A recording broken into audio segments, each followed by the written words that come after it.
Okay, so first of all, good morning, I guess, to everyone. Very nice to have everyone here and connected. And special thanks to Ali, which is our guest today. I mean, he has gladly agreed to be part of this session to be able to have a conversation with our founders and get to know them better, and obviously give them any specific advice from his background, which I will introduce in a little bit more.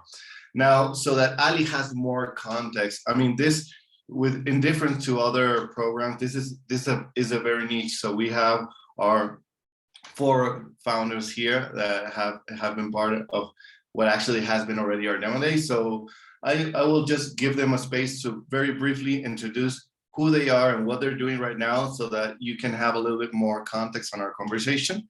And then I'm actually gonna give the word to you, Ali. So first of all, let's start with Augusto Fernandez from Mox. Hi, Ali, how are you?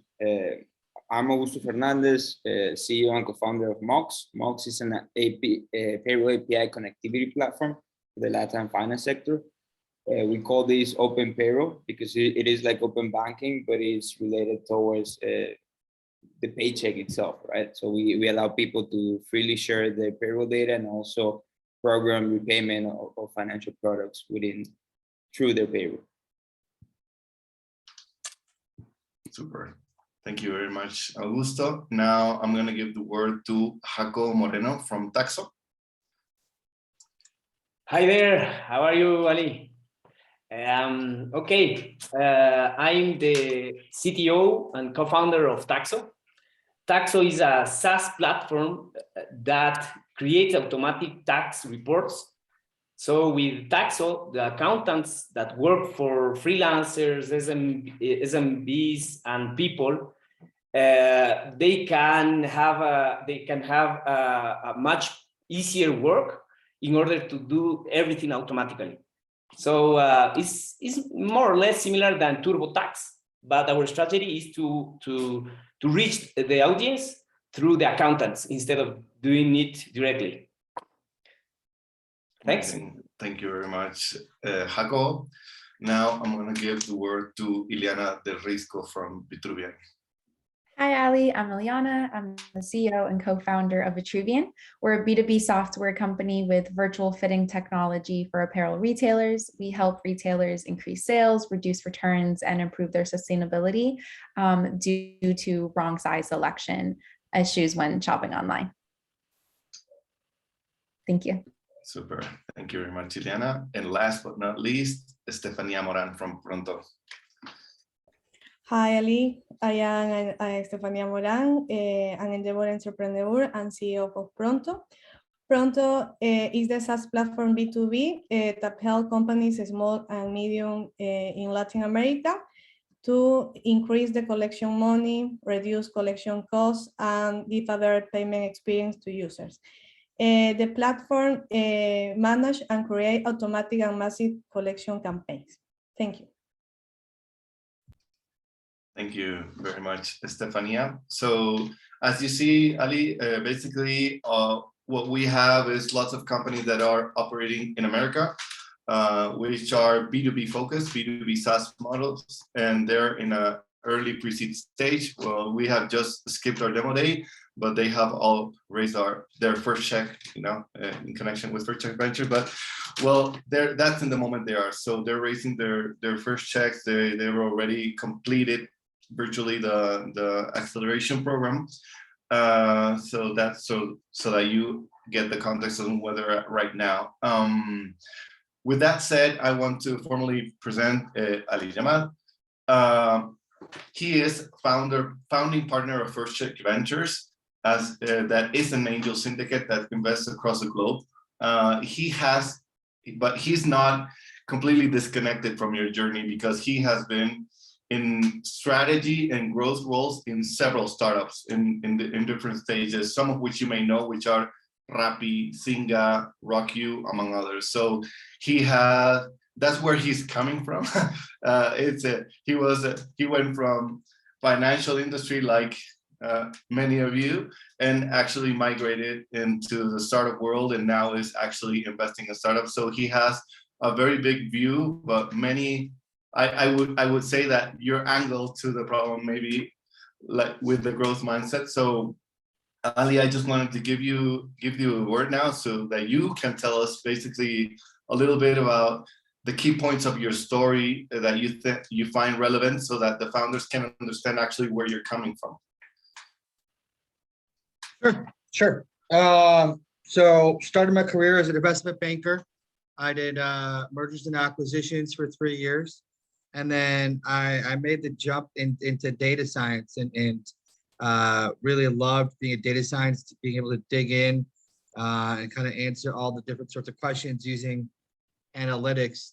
But the thing is that I wanted to have an impact. So, after kind of doing data science for 3 years, I made the jump into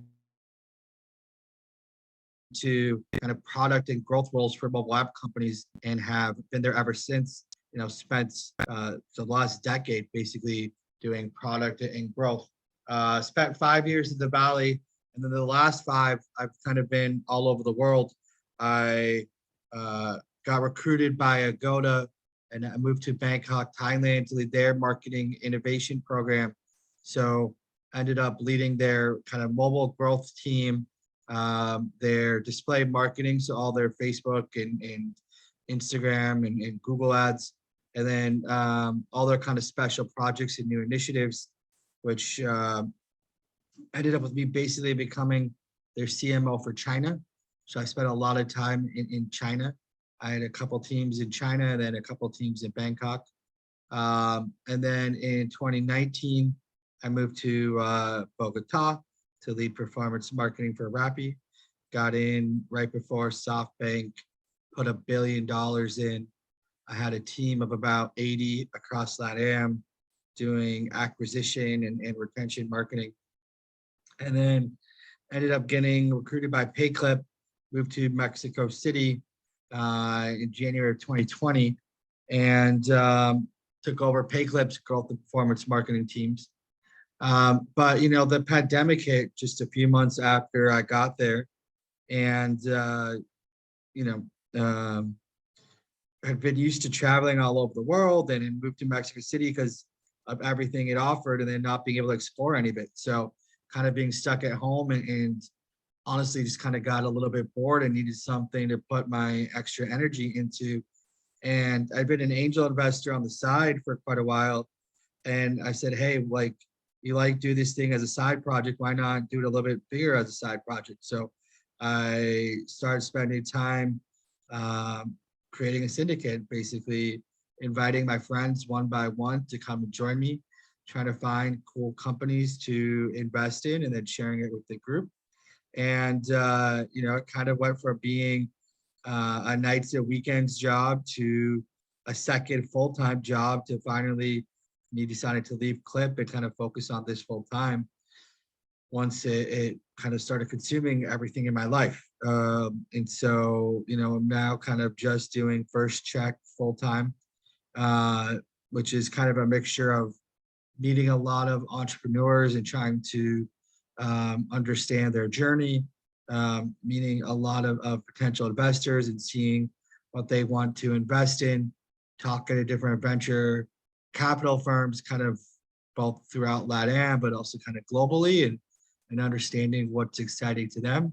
And then ultimately, after I invest, continue to support the company. So hearing about the different struggles that or different issues or thoughts that companies in my portfolio are going through, and trying to figure out how I could be the most helpful and what I could do to help them get to the next level. So kind of being able to jump through a lot of different hats between kind of the finance side, the growth side, and really just trying to be helpful. ¿Estás en mute, Leo? Okay, thank you very much, Ali. Just so that everyone knows, this is going to be completely conversational. So anyone who wants to ask a question, just raise your hand. Until then, I'm going to be asking I have several questions follow up. So Ali, you have it's interesting your experience in Rappi, right? So what, if anything, was different from working from a LATAM aspect, right? Because I guess it's a different approach. So anything that you find it different when it comes to go-to-market strategies that you find it relevant for startups that are in that stage, that have already had something interesting and now got to penetrate? What, if anything, have you learned that you find relevant and would like to share? So, I mean, I think my experiences in LATAM are a little bit non-traditional, right? I don't think companies like Rappi and Clip are that normal of an experience for people. So, Rappi was incredibly fast moving, right? It was kind of very much kind of the, I think, original ethos of the Silicon Valley, where you're kind of moving fast and trying to do a million different things at once. Things are going to break, but you're going to try to fix them very quickly. And so it really had this kind of intense culture. And then, Clip, on the other hand, because it was dealing with financial services, because it was dealing with B2B, it was much more about, you can't have broken things, right? You can't have a broken experience.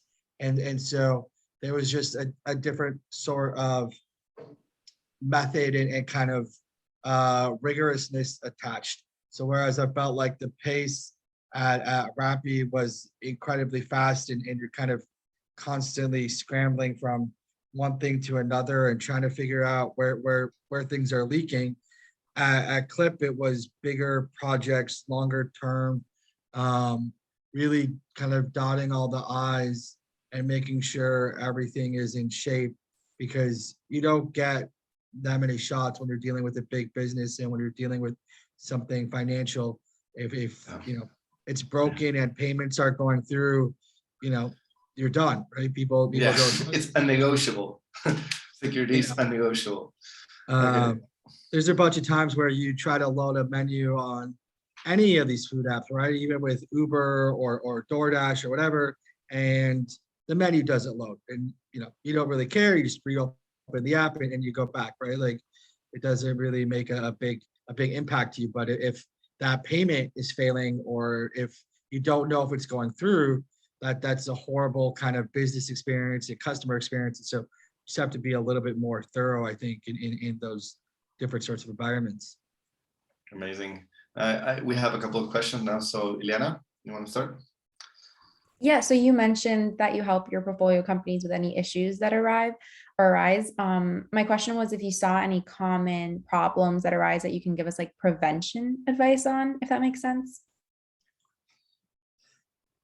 I mean, a lot of the questions that I get tend to be around kind of fundraising and how to raise the next round, how to structure it. One of the CEOs of one of my portfolio companies, I think, puts it best, and he says, I'm never fundraising and I'm always fundraising. I'm kind of constantly talking to investors and keeping communication open, but I'm never really out there trying to pitch people, right? I'm trying to build that relationship. And so I think the more that people go and try to build that relationship and create that communication, whether it's just getting people to sign up for your mailing list, right? Or getting, strategic advice, right? Like the more you kind of know your business and the more you know why you want to talk to me or to another investor, I think the more open we are to helping you, and the easier it is to kind of say, like, okay, I can't invest now, but I can do these 3 other things for you now, and I can prove my value to you as an investor, and you can prove your value to me by seeing how you actually take those things, right? Like, sometimes I offer an introduction because the company said, oh, I need an introduction. Then you make the introduction and they don't follow up, right? Or they don't send you their pitch deck or whatever, right? So there's these other little interactions that we can have, that we can build our relationship along the way, and I can see how you are as an entrepreneur, and you can see how I am as an investor without actually having to go down the full path. Awesome. What are some also like growth strategies that you've seen work really well for B2B specifically? And so there's different kinds of B2B. And I Yeah. think that's one of the things that's really important to kind of figure out. Not all B2B is enterprise. I think that in Latin America, you see a lot more that revolves around people. So I think that in the US, there's a lot more that people just try to automate because sales teams and these things tend to be pretty expensive. But in these other markets, there's a lot more kind of hunters. There's a lot more people out there that you can kind of figure out, ways to add people to the mix and still keep your costs low. So whereas I think from a lot of US investors, you're really just going to hear about things that scale and things that are automated. I think that in LATAM, there's also opportunity to do things with people that you can't in a lot of these other markets just because of wages and arbitrage opportunities with salaries. Awesome. Thank you so much. Super. Fernando? You're mute. Hi, Ali.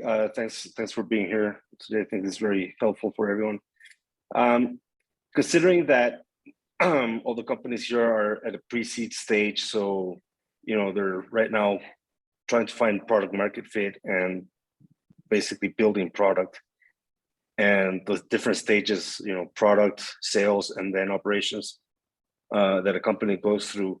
What recommendations would you give as to the growth strategy for their particular stage, and then how to think about scaling that as they find product market fit?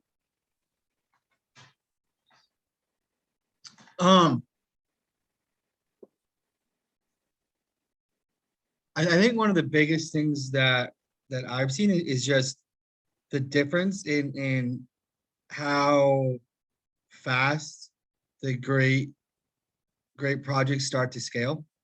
So one of the things is you see these companies, and we can even give examples in Latin America, right? We have something like Clara, which went from like 0 to a unicorn in 15 months, right? Like you see these things that can just scale.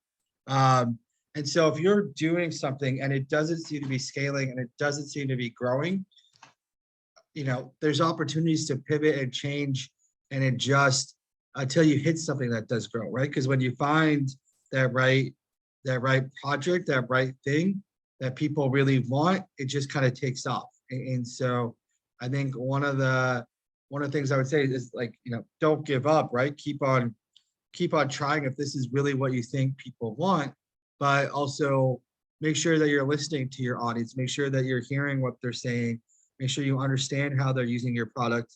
You can't build, or I think it's really difficult to, get the audience to like something they don't like, right? You need to find something that they really truly want that is easy for them to use, and that you can then, kind of build off of that initial success to go and scale.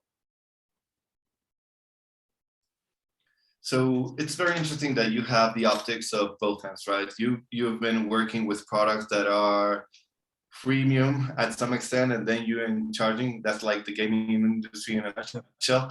And you had lots of experience with paying customers. So in the B2B, normally you would go to a paying sort of aspect, but how would you know how would you know when and at what extent to implement a freemium strategy?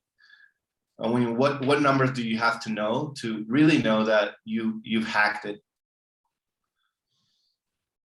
I don't know if I have an exact answer for that.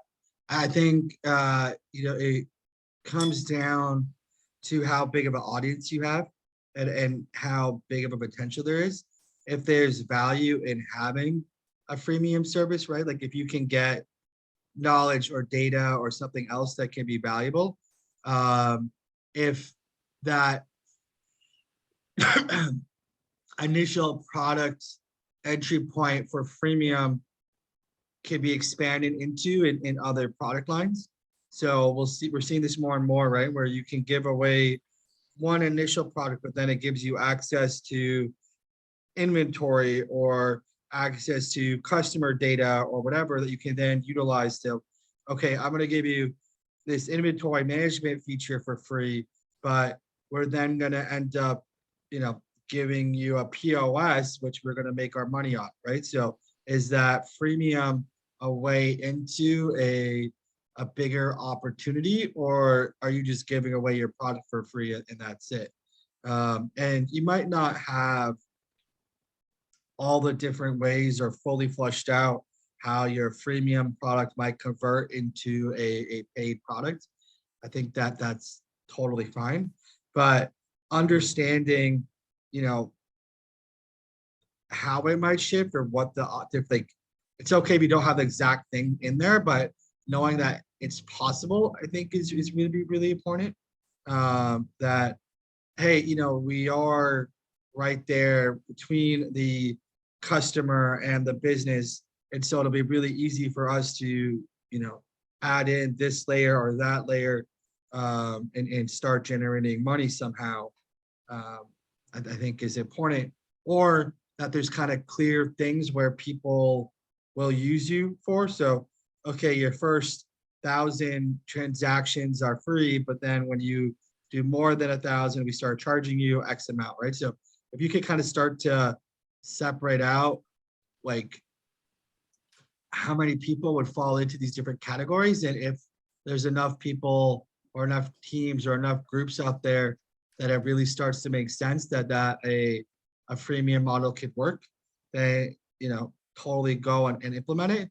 It's just hard if you have like 10 customers to go and offer a freemium model, right? Like if your whole market is small, then that makes it tricky. If your market is big, then you can go and try to capture a large part of it and then start trying to add in other features and kind of expand out from there. And I don't have an exact number. It was a weird question, so that's my bad. So Jacobo, you had a question. Thank you, Leo. Ali, maybe I will give you a little insight about our business. We are a B2B2C a model where we are reaching accountants in the first place, and those accountants will reach the final customers for us. So they are a kind of distribution channels for us. So considering that, we believe that we should build a product where we implement an automatic onboarding process where our accountants could invite their users to use our platforms. So we believe that in this process, we must have a very, very intuitive onboarding process with a lot of automations, with in-app messages, with push notifications, with automatic emails and all that kind of stuff. So considering that we want to build this huge automatic platform where we will use some manual work, with people, how do you think that we could prioritize a roadmap, a project where we should have a minimum viable product of this process? What are the parts or the components that you consider that we must consider in this minimum viable, onboarding process or whatever? I don't know how to call it. Sure. So I think it's the things needed to actually really get your customers excited and delighted. And I'm not an accountant and I'm not building your software, so I can't say like, oh, it's these exact 4 things. But I would go and kind of talk to your customer and say, hey, we can offer you these 3 things here, or these 3 things here, or these 3 things here. Which one do you prioritize? And, if you talk to, you don't need to talk to everybody, right? But if you talk to 5 or 10 people and you start to see patterns emerge, I think that would be, the great first step. It's probably some combination of things that are most challenging for them and things that are easiest for you to actually do, right? So I don't know all there's a bunch of things that are probably can be automated pretty easily on your end. And so, some of those things that are just kind of manual processes that you can help eliminate. And then what are the real pain points of them that could be a selling point to get them to switch over? Thank you very much. And do you know, based on your experience, which platforms or tools do you recommend for doing that? Can you recommend some tools for that, or For talking or to maybe a custom made? for talking to your customers, I would actually just get out there and talk to them. I would call up 5 people, 10 people, go sit down for half an hour, make sure you actually understand what their real problems are. And there's companies out there that will do this for you, but I think you need to be there to listen to them. There are companies that can kind of know the right way to ask the follow-up questions and really kind of dig into what the problems are. So, if you have budget, then you go ahead and do that. But I think either way that you need to be there and be present for it. I think it's really easy to think what the customer wants, and so I think rather than kind of starting with that, I would make sure that I'm open to hearing what their real problems are, and if they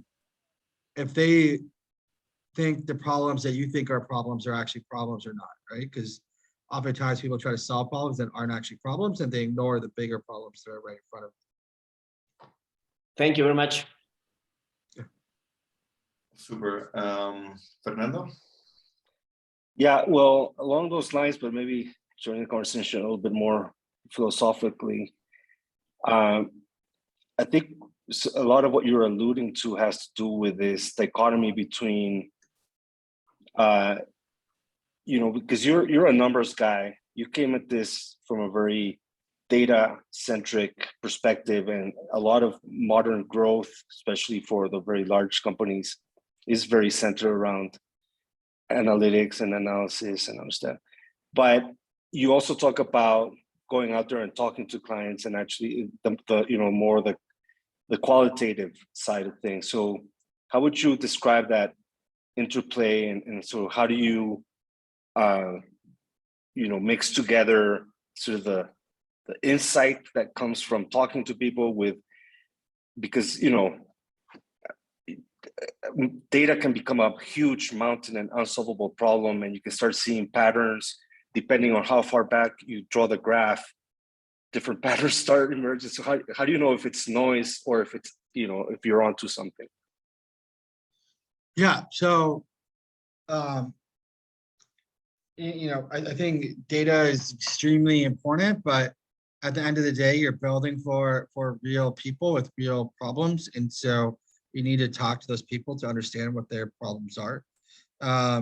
And oftentimes you don't understand how people don't act rationally, right? People don't necessarily follow the same rules of logic that you do. And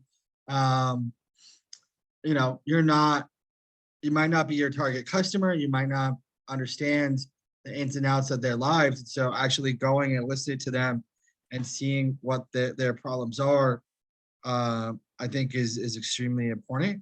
And that can kind of help identify things that need to be worked on from the product and the data perspective as well. I think there are ways to use data to help with these things. When you build a solution, you can see how customers adapt and how they engage. And and all these sorts of aspects of it. But ultimately, there has to be some element of empathy and understanding your customer journey. And I think like when you follow that customer journey, right, from all the data and all the numbers, you need to kind of dive in and have those conversations to understand what's really going through your customer's mind when they, when they get out of the spot, right? Like we could all hypothesize about why people abandon the cart, but until you go and talk to people that are abandoning the cart, it's hard to really know, right? Like, and we can sit here and run a bunch of experiments and maybe we get some data, but maybe it might be faster and easier and cheaper just to go out there and talk to them sometimes. So I think it's always important to kind of talk to your customers to get feedback, to digest some of this, qualitative information, and then try to add quantitative metrics behind it. And you can't always quantify these things, but I think you can come close, right? I think most reactions, most behaviors, there's some thing that ends up showing up in the numbers to kind of illustrate that. So if people don't like your product, they don't keep on coming back. People coming back is is tracked by retention. Or if people, how long the session duration is, how long it takes them to get from one step to the other, right? There are metrics we can kind of track throughout this process. And so it's some combination of, hey, this metric is supposed to track this thing. I think there might be something here. I think there might be an issue with, how customers feel about our cart because they keep on abandoning it at a higher rate than other people do. So let's go and kind of dig in and talk to people and get some qualitative data around it. And then let's go try to make a solution again, kind of, and see if the numbers change. So I think it has to be this kind of constant discussion back and forth between the people that are building and the people that are looking at numbers and the people that are talking to the customers. Super interesting. Thank you very much, Ali. Now, there's this idea that maybe talking to customers is something that happens at the beginning, but now when you have the growth role, that's actually running a series of experiments, which is basically understanding what works and what not. Actually speaking on the customer, it's a day-to-day job, right? So you've been all over. You've been in Rappi in different stages. You've been in Zynga. So how much time did you spend actually talking to customers? I spent a little bit. I spent more time kind of talking to the people who talk to the customers, right? So there's people who whether it's customer service or help or whatever, that are kind of out there directly interacting with these people, and then looking at that and evaluating that. I think on my end, there was always some portion of my time that was kind of dedicated to it, but that's not kind of where my expertise is, and I can't necessarily fully tease out what they're really trying to say or whatever, right? So I feel like you kind of, to some extent, leave the stuff to the professionals, the people who talk to customers every day, and then they're going to notice the trends. And if I go and I take 5 customer service calls, okay, that's great, but I'm going to see a very small sample size versus, hundreds of customer service calls and hundreds of data points. I just wanted to highlight something that you said. I mean, regardless if you or someone does it, that's the main source of insight. I mean, that's where actually product is gonna define their pipeline and not the other way around, right? Exactly. And you kind of look at where these big issues are and what are the things that we can do to solve it. And I think you'd be really surprised to see your customers how different some of their behavior patterns are compared to what you think they are. And I found that with every product, and every time I've gone and listened to people, they always have different answers than I expected. Amazing. Thank you very much. Ileana, you have a question? Yeah, I have a question a little bit more specific to us. We're launched in the SMB market and want to also scale to enterprise. And my question more so goes on your suggestions to finding the right balance for pricing. For the enterprise, obviously it would vary on the retailer size, volume, features, and customizations. But yeah, any advice you have on finding that right balance to servicing like both those markets would be amazing. I think it depends on how you're actually building your product out. If you're doing it as like a percentage of incremental orders or as a percentage of sales overall, or just as a straight SaaS subscription, because there's a bunch of different ways that you could do it, right? I don't know. You could charge $100 for each individual store, but if you have more than 1,000 stores, it's only $20 a store or something, right? Like you could do different sorts of models based on how easy it is for you to track these different components. So if your product is also kind of being plugged into their systems and you can track how many new orders you're getting because of your services, it's a lot easier to kind of add value to that. Say, hey, we're going to take 3% of your increase in sales. If it's a separate system, right, then that gets harder to track. Maybe you have to charge a SaaS model or something else instead. So without kind of knowing how deep you go into these different integrations, it's a little bit tricky. And then also, like, how do you plan on integrating as you continue to scale? If you are going directly into their websites or directly into their POS systems, then that's going to start taking more and more technical help. And, how do you kind of think about that? Are you going to do customized solutions for these enterprises, or is it going to be like a one size fits all for everybody? It just starts to get fairly complicated, I think.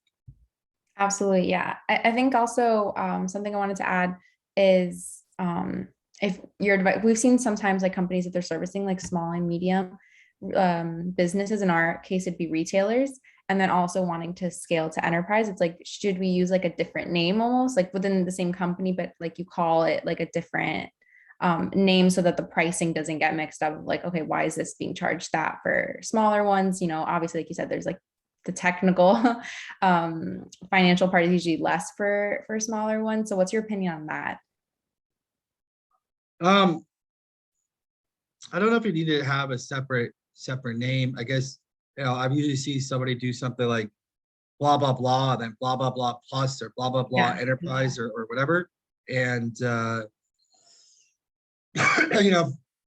don't think it really makes that big of a difference, but if you, it can't hurt, right? If people think they're getting a more customized experience, then let them think that, right? Like I might as well add in these extra little flourishes, and if it makes their lives better, or they think it's better, it can't hurt. Perfect. And then, sorry, I had one more question that has to do also with marketing. So for like our stage for pre-seed, what do you recommend, like the percentage of allocation for marketing? And also, do you recommend any tools that help to track that your marketing strategy and those allocations are working, like with the desired result? Like how much of your pre-seed raise should you put towards marketing? Yeah.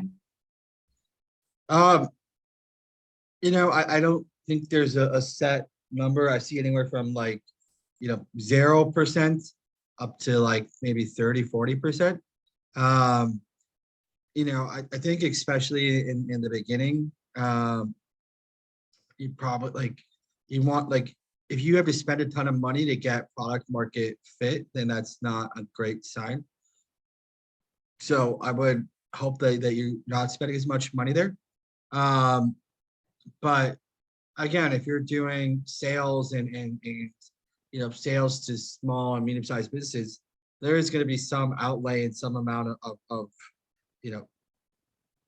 just people you have to talk to, and it's not just going to automatically come the same way it might come with like a viral app or something, right? So I don't have a set number, but it is something you should kind of think about in relation to what the payback on that investment is, and how long it takes you to acquire a customer, and how long it takes for those customers to start generating revenue, and all those sorts of things. So, I can't weigh the trade-offs between investing more in marketing or investing more in engineering or product or any of these sorts of things. But I can't kind of say it should be part of your budget, but the more and more you're spending there, the less it looks like you have product market fit, and the more that I'm just worried that you're just buying your customers. Absolutely. Yeah. I know for us, like, yeah, we're not like allocating to marketing, but I didn't know if there's like a right, like, sweet spot number that you see, like, your portfolio companies when they get to a certain stage, like, what's that range? But I think you answered it with like that. You said like the up to 30, right? You said, but that's like later on. Yeah. Yeah. It just depends, right? Like if you have like a mobile app solution that it makes sense to go and spend money on Instagram or Facebook or whatever to go and acquire customers, that's kind of different. I think with yours, it's going to be much more of a face-to-face interaction. So you're going to have to be paying somebody's salary. Mhm. But as that sales rep starts to pay for themselves, you can then decide, hey, should we expand out and add another sales rep, or at what point do we want to expand out? Perfect. Okay, thank you very much. Stefania? Hi, Ali. Ali, what are the main loyalty strategies that you have used in SaaS? For example, in our case in Procter, our buyer person is the CFO, but is not the main user in the platform. The main user is the collector agent, for example. Entonces, what are the typical strategies that you have used in SaaS for loyalty to the buyer Yeah. person? So what I've seen,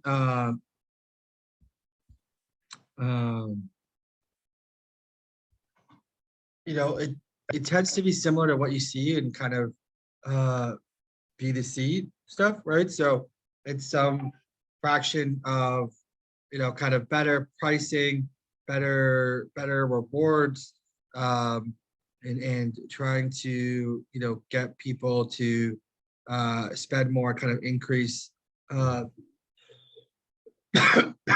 it from there. I haven't seen that much like incredibly different things, right? It tends to be the same things you'd expect. So, hey, if you spend more than X amount with us, we drop our commission charges from 5% to 4.5%. And if you go up to this amount, it goes from 4.5 to 4. Or, here's some extra rewards, or here's some extra things, right? Like basically it tends to revolve around the pricing, and keeping them involved through that. Okay, now Ali, let me pick your brain a little on the other aspect that we haven't talked that much. So let's talk about a little bit more about you as an investor, and a little bit more about First Check Ventures. So what you come in at a similar stage where we come in, which is we see ourselves as the First Check ourselves, but that name was already taken by you. Now, what do you see that makes you click? I mean, what are the things that get you excited about the projects that you're looking at? How do you know you got it?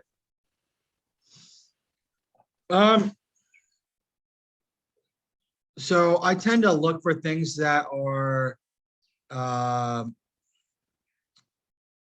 of very big problems, but with very kind of simple solutions that have already kind of been established somewhere else. So things that kind of excite me tend to be in fintech, in property tech, in marketplaces where I kind of know there's both sides are kind of needed, but that the solutions themselves don't take rocket scientists, and you don't need to have a 50-person engineering team in order to develop. In that we can even with just a few people, you can start to see if there's product market fit. You can start to see if customers like it, if they're coming back, if they're engaging with the product. So, I've seen products that have thousands and thousands of customers with just like 2 engineers, right? Like you can have a small team and start to see some of the reactions, some of the customers very early, and then kind of just learning how do you scale it from here and how do we build out it? What does this look like going forward? But I like to look for those companies that are seeing that kind of early traction and early product market fit without needing a ton of money. There's companies that are scrappy enough to build and get to something meaningful. So a lot of my portfolio is kind of focused on those sorts of companies. Yeah, no, super interesting. So you like to see with the tech they could build, that's not the ideal team, how much clients they get. So you really want to know how much their engagement is growing with what they have, right? It's not an ideal state, but it's okay. If that's what you do with under budget, oh my God, what are you gonna do with a good budget? Exactly. So like I always get worried when I see these people raise a lot of money before they have their product launch, before they have, any customers. And it always just seems a little bit scary to me. Like, we don't know if your product is going to be good or not. And you don't really need money in the beginning, right? Like when you're not like you don't need to spend initially, right? Like you need to spend once you have something to spend on, once you have customers, once you're trying to scale, once you're trying to hire more engineers, once you're trying to do all these sorts of things. Of course, take some money and grow. But in the beginning, I think you could get pretty far just through bootstrapping. Amazing. Yeah, that's a super. We're very heavy on engagement as well. So that's cool. And now, do you have a specific thesis? Because I know that you've been in gaming, that industry, you've been in marketplaces. I've seen you're in Yummy and you have lots of marketplaces in Brazil and Latam. Do you have a specific thesis? I mean, for example, I'm going to tell you ours. We invest in B2B because we think that B2B is going to be the future in Latam. And we want to be the earliest check there because that's an industry we understand. And for example, we don't go today, maybe tomorrow, yes, but we don't go today at things like crypto. Do you have a specific thesis that you're looking at it maybe today? It's not that you're not going to get a bargain if it comes to knocking out your door. What are things that you're bull on today or that are exciting you today? Yeah, so I look a lot for like fast follows. So companies that have a successful model in other markets. I just feel like there's a lot of stuff in LATAM, in Africa, and Southeast Asia, where there are solutions that are known that have worked in other places, just don't exist here. So in the US, if I'm going to buy a house, I could go on and, shop for a mortgage and in a matter of 10 minutes, get 10 different quotes for mortgages across the board. Here in Puerto Rico, it took me like a week to get one quote, right? And I had to go and send a bunch of paperwork and it took me hours. I had a friend who bought a condo and we both closed the same day.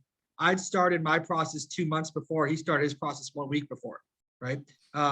So just like the speed of what it takes to do some of this stuff in Latin America, I don't think it necessarily has to do with, I think that there are technology solutions that can help solve these problems, right? That we can automate some of the stuff, shop it around, get multiple quotes, right? And you can have a rocket mortgage in Latin America pretty easily.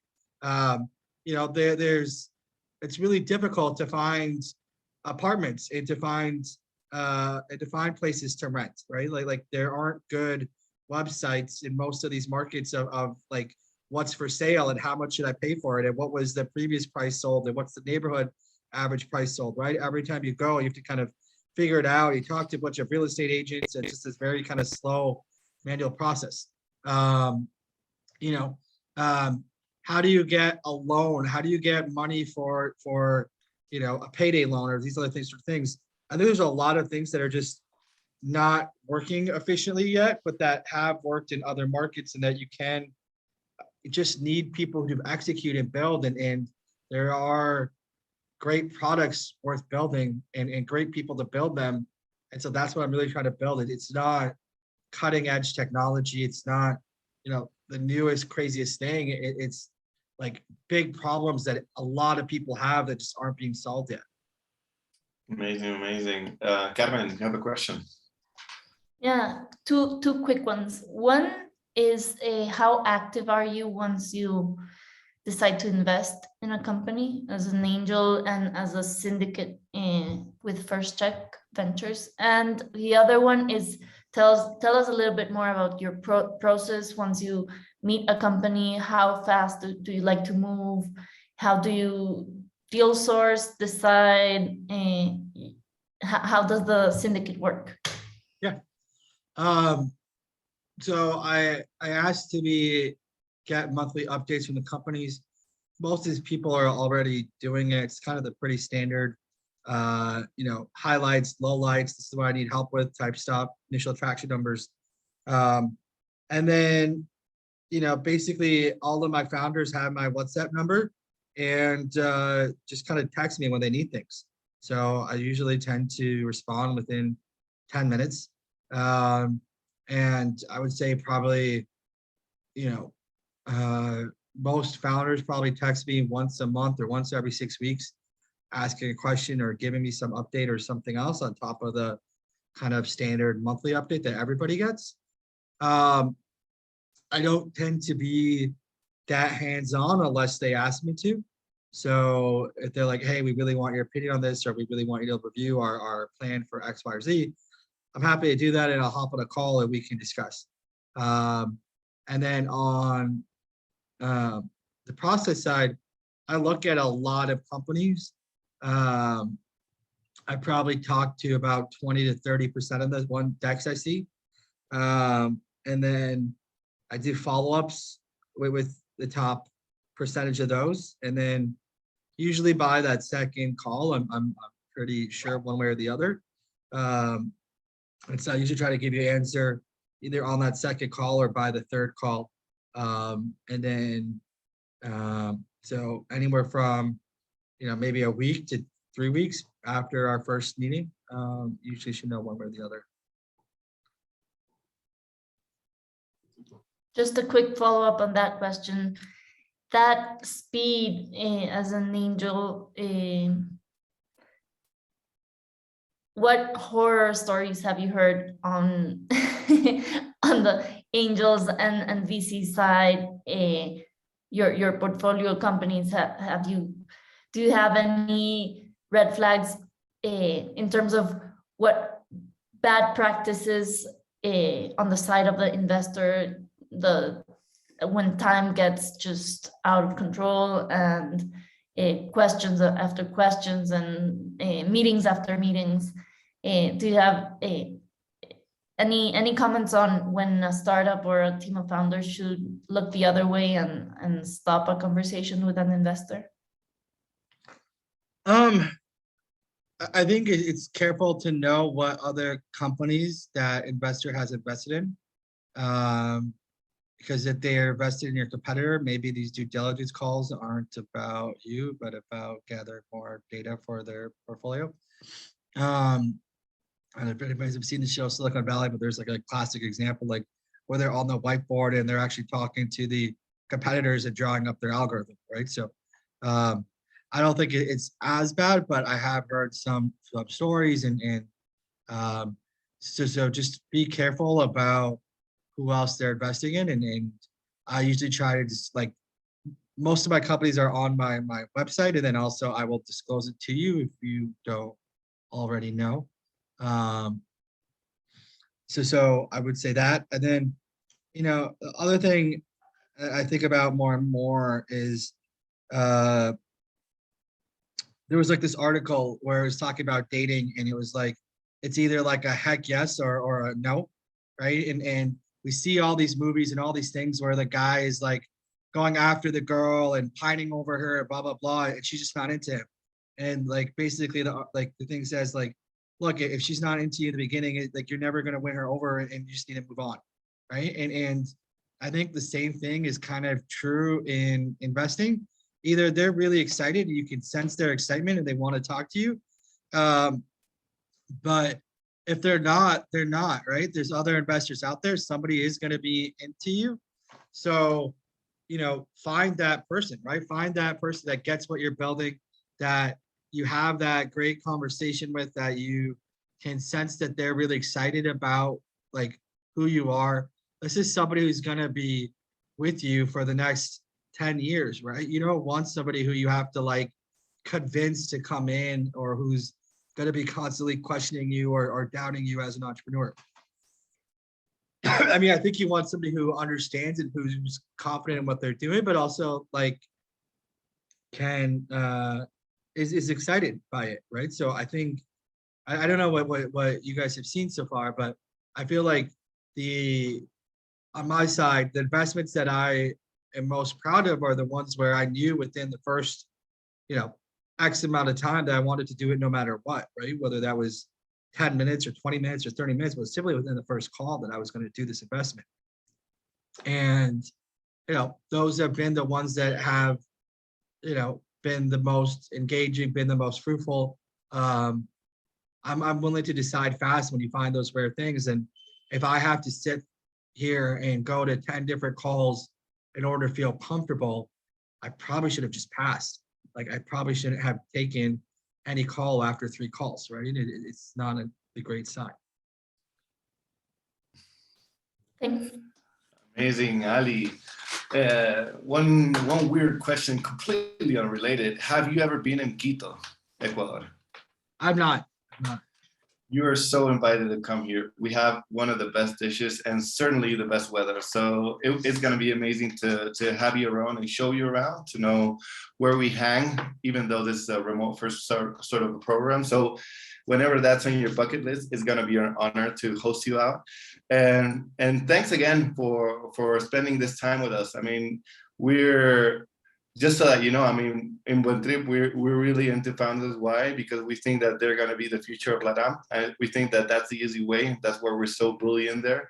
And we're in B2B because that's the industry we know. I mean, that's where we add most value. And just like you, I mean, we're very active when they need us. We have it just doesn't end in the program. It's a long-term relationship, as you know. So I'm very happy to see that we have that in common. But yet again, all your experience has been very grateful. What, if any way, could you tell the founders to contact you if they have further questions with regards to anything that we've discussed? Yeah, that'd be great. Thank you very much, Ali. It's been a pleasure, and whenever we're always here to help and bridge you with other founders you're interested in knowing. Yeah, that sounds great. Thanks so much. Really enjoyed getting the chance to chat. Thank you, Ali. Okay. Thank you. Bye-bye, everyone. Bye, everyone.